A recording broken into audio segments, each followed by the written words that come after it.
As collectors, we always find ourselves chasing that next big hit. However, sometimes it's necessary to take a look at what we have and almost appreciate the things that we've already collected. That is what I want to do today, because I've found myself always chasing this next big thing that I want to collect and want to get into the collection. And that's great. I love that chase. I love eventually getting that and putting it into the collection. However, sometimes I need to stop and just look around and see the things that I do have and appreciate some of the things that I do have. So with that in mind, I want to share some of my favorite pieces in my collection with you guys. And we're going to start off with this. Now at first glance, this just looks like a normal PlayStation controller, PlayStation 2 DualShock controller, until you see this and realize this is actually a PlayStation 1 controller. So from my little bit of research, this is a charcoal, I think that's the correct color, charcoal PlayStation 1 DualShock controller. And it's not particularly expensive or anything, but it is unique and rare enough for me to actually be a little bit perplexed by it. So I've purchased a PlayStation 2 bundle in which I got a few games that I sold off, and I also sold off the system that came with it. I wanted to do it to just try to do the buy and sell flip thing to see if I could make a profit. Did make a profit, and I ended up being able to keep this because I was initially going to sell this until I realized this isn't something you come across every day. So I immediately knew it was something unique when I saw the color and then I saw the PlayStation 1 controller cable, and I was like, something's not right here. And I'm so glad that I've kept it because it's a very unique piece that obviously, as someone like myself that really loves controllers, I mean, we have more controllers over here. We have the blue and red translucent DualShock 2 controllers that I love collecting. I do genuinely love collecting controllers, and it is something that I probably will never stop loving to collect. It's just a very unique accessory, and it's obviously the most important accessory when it comes to gaming. So when unique things like this just randomly happen, it has a special feeling or special attachment to me because I had no idea what I was purchasing, and I was literally purchasing the whole bundle for a completely different scenario, completely different story, and I ended up being able to get one of these very unique little controllers. I don't think they're particularly expensive. I don't think they're even the world's rarest thing. It's just something that I never knew existed, and purchasing something and then realizing what you have purchased after the fact is something that I don't think I'm going to have a very often, especially with something like this, especially if something that I didn't know existed. We spoke on Monday about on Tuesday, about a few PlayStation 1 accessories and things that I had no idea existed. This isn't one of those. This was one of those, and I purchased it and only found out about it after I had purchased it. So this is just really unique, and as a controller collector, it is something very special to me. So if you guys have any more information on this, I would love to hear it more. And as you can see, this one's still pretty dirty from when I purchased it. So what I want to do is actually maybe do a little bit of a restoration video on it.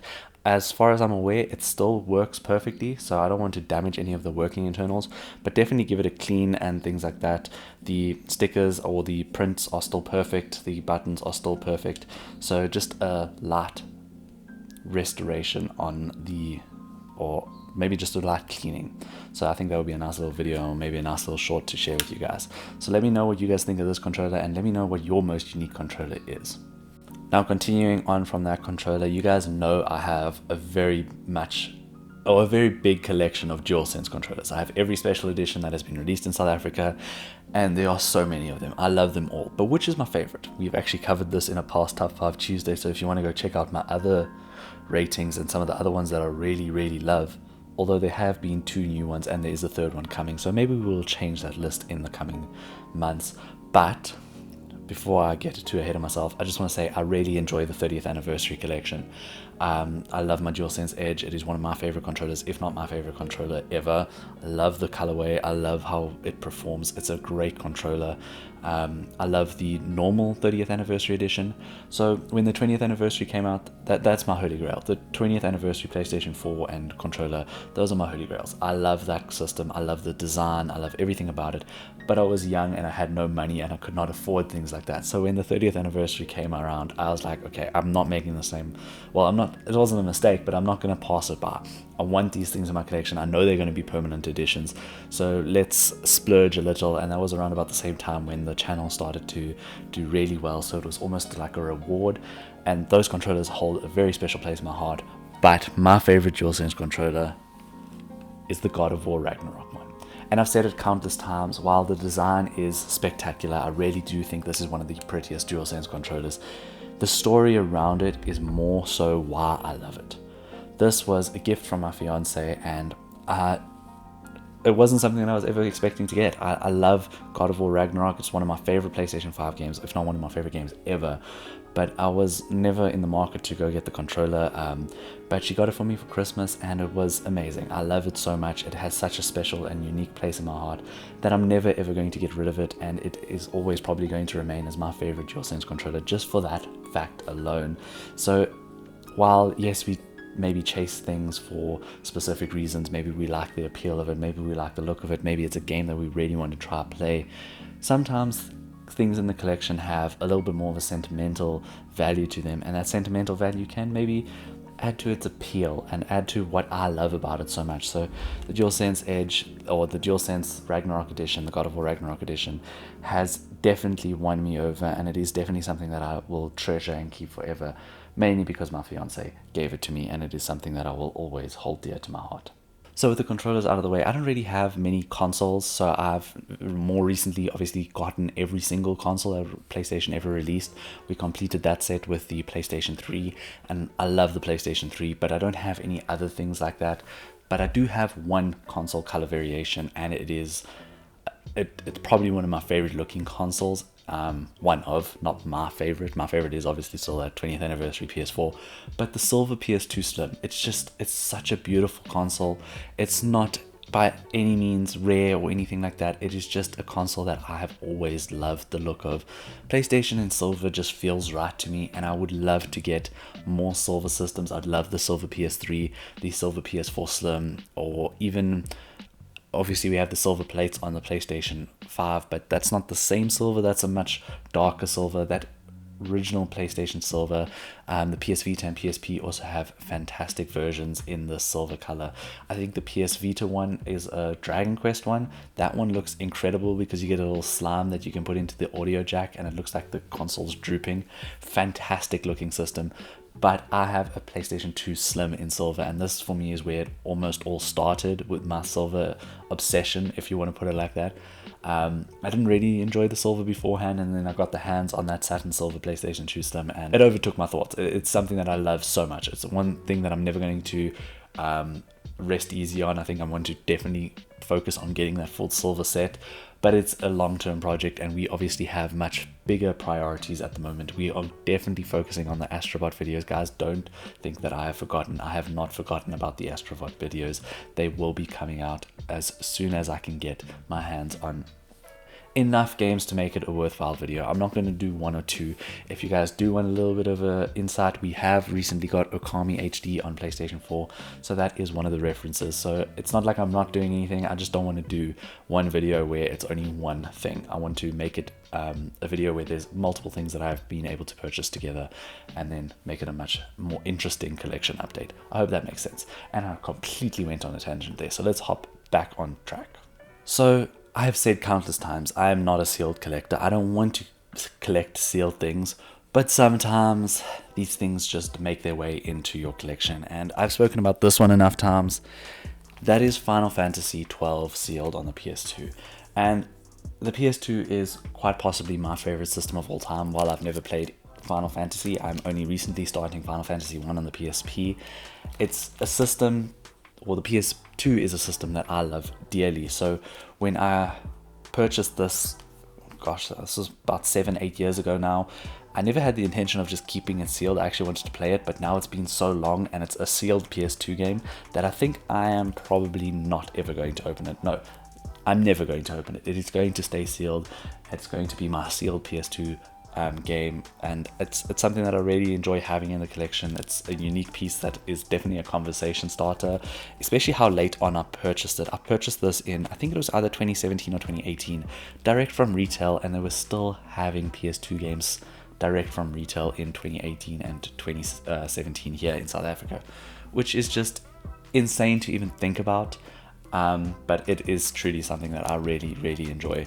And I think it is something that will stay in the collection until the very end, unless I really need money and this becomes super valuable at some point. Now, another sealed thing that I do have is, while I was looking for the DualShock 3 chargers, because as you guys know, I wanted to have all the OEM chargers for the different systems that have wireless controllers, so the PS4, the PS5, and the PS3. The PS3 was obviously the hardest one to find.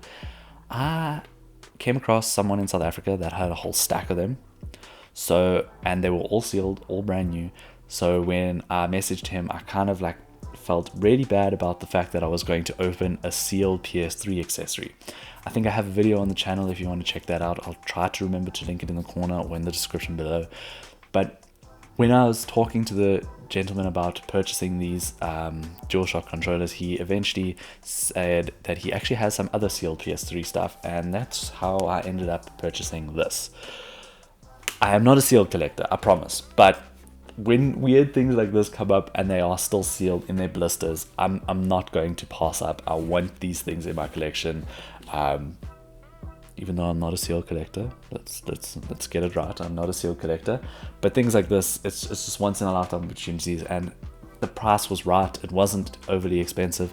My total for 2 charging controllers and this camera was only like, I think 700 Rand, so that's $35 for those of us in America, or for those of you in America. So $35 for sealed PlayStation 3 accessories, it kind of seemed like a no-brainer, and it's something that is always going to hold value. I don't think it's going to be something that always stays in the collection unless I eventually attain my lifelong dream of having a PlayStation museum, in which case this will definitely feature in that. But those are pipe dreams. But yeah, the sealed collecting is not something that I want to get into, or was not planning on getting into, but when certain deals like that pop up, I'm definitely going to put those in my collection. So let's move on to the next thing that I'm very grateful that I do have in my collection.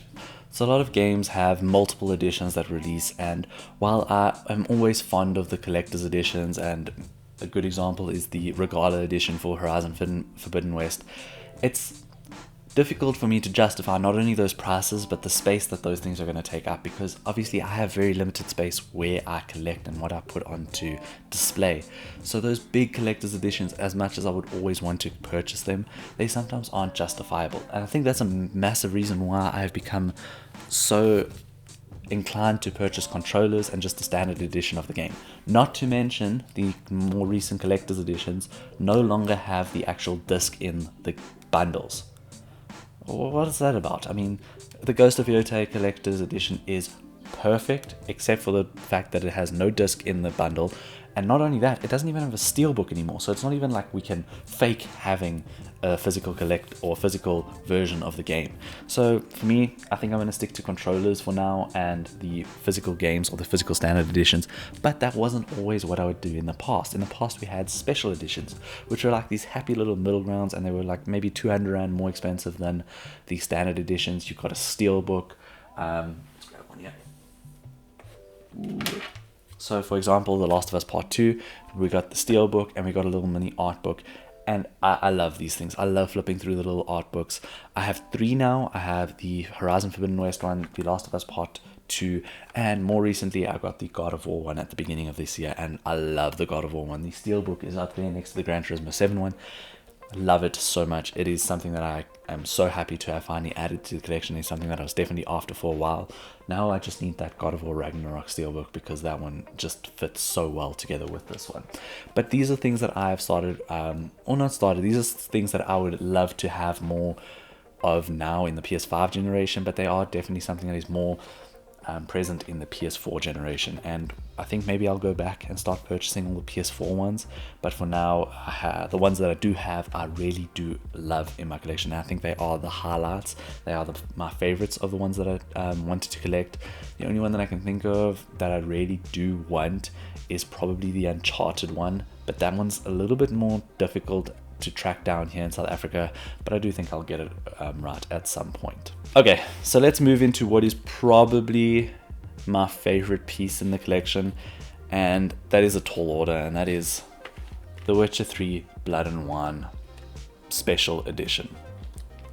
So obviously The Witcher 3 Blood and Wine is an expansion, and we just got an expansion pass. But what made this so awesome to me was, if you know the game, you know that there is an in-game minigame, and that was Gwent. And in this little bundle, we got 2 sets of Gwent cards. Unfortunately, the way you display this kind of damages the inside of the box. But you get a full 2 sets of Gwent cards, so you and a buddy can play Gwent, and it's incredible. I love the quality of these cards. It transitions so perfectly into real life. I love playing Gwent. I wish I could teach my fiance to play Gwent, but nonetheless, maybe another time. It's just one of these pieces that I've truly loved having in my collection, and this is one of my earliest pieces, and it being from my favorite game of all time just makes it all the more special. I would love to get the Hearts of Stone one and the Witcher 3 Collector's Edition. Obviously the Witcher 3 Collector's Edition is definitely getting up there in price, and while the statue looks somewhat weird, I think Geralt's paint is a little bit messed up on most of them. The steelbook in that looks incredible, but I think before I even think about getting that, I would love to get the Hearts of Stone expansion pack thing. So this is definitely one of my favorite pieces, if not my favorite pieces in the collection, if not my favorite piece in the collection, I should say. But yeah, let me know what your favorite pieces are in your collection, and remember that sometimes it's okay to appreciate what we do have. I think a lot of us get caught up in that notion of wanting to chase the next thing, and I completely understand. I've been there. I always get caught up in my own thoughts, and I always want that next thing. But appreciating what we do have and going back and seeing some of the things that we have managed to collect sometimes actually fills me with even more joy than hunting down things that I don't have, and almost that anxiety of, if I don't get this now, I'm never going to get it because it's just going to get too expensive. Sometimes it's a superficial anxiety that we've created for ourselves. Actually, not sometimes, pretty much all the time, it's a superficial anxiety that we have created for ourselves. But it's something that I feel very strongly about, that we need to start showing appreciation to the things that we do have. And I think it's okay to want more and chase after new things, but also show the respect and the appreciation to the things that we already have collected. Don't want to get too deep. It's just something that I've been thinking about recently. I love curating and making my displays. You guys have seen my room tour videos. It's something that I'm very passionate about, and I can only do that with the things that I do have. So I think it's very well worth showing appreciation to those things that we do have. Anyways, I'm getting very much off track. Please show me or tell me in the comments below what you guys have that is like your holy grail, or things that you have collected that you love having in your collection, and I will check you next week. Cheers.